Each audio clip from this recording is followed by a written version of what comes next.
ఈ రోజే డౌన్లోడ్ చేయండి. మీ ఫేవరెట్ షోస్ చూడండి. మేమే తీసుకుని వెళ్ళాం. దేనికి? చెరువులో దూకమని మీరే తీసుకువెళ్లారా? ఆహా, అలా కాదు. మా గౌరక్క ఇంటికి తీసుకువెళ్ళిపోతానంది కదా. అలా అందా? నాకు తెలీదే.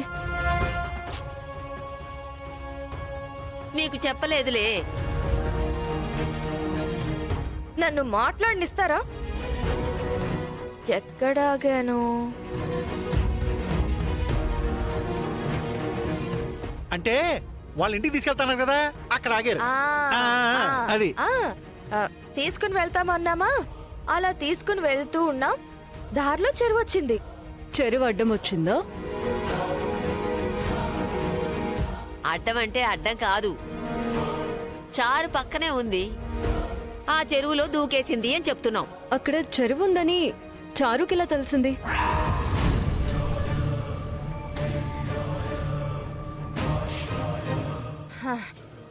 నాకు కనిపిస్తుంది కదా. చారుకి కనిపించదు కదా పిన్ని. ఆ చెరువులో చేపలు ఎగిరెగిరి పడుతూ ఉంటే ఆ సౌండ్కి ఏంటి పిన్ని అని అడిగింది. చెరువు అని చెప్పాను. పరిగెత్తుకుంటూ వెళ్లి దూకేసింది. అవును బాబుగారు.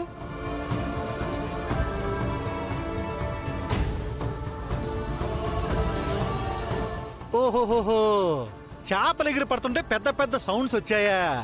సూపరు. కాలుకేస్తే వేలికి, వేలికేస్తే కాలుకి వెయ్యకండి. అయినా ఈ సమస్యలన్నింటికి మూల కారణం నువ్వే సీను.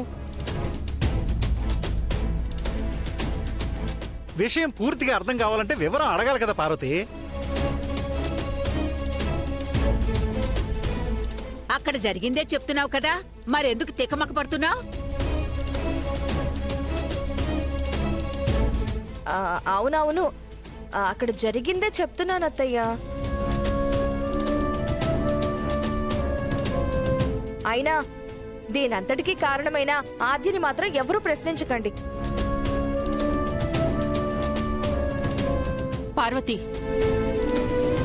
చారు నీ సొంత అక్క కూతురయ్యుండొచ్చు, కానీ ఆద్య నిన్ను సొంత పిన్నిలా చూసుకుంది.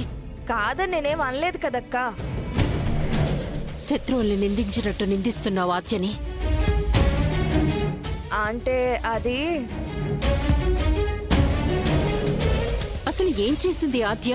ఎందుకు ప్రతిదానికి ఆద్యని మధ్యలోకి లాగి మాట్లాడుతున్నావు? న్యాయంగా మాట్లాడాలంటే సీనుని పెళ్లి చేసుకుని వచ్చింది చారుయే కదా.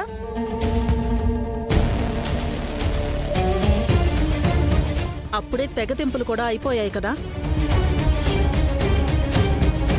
సీనుకి చారుకి ఏ సంబంధం లేదు.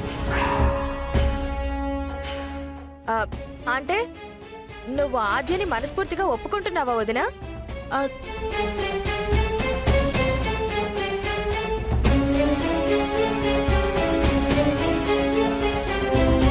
అవును, ఇప్పుడు నా కోడలు ఆద్యనే.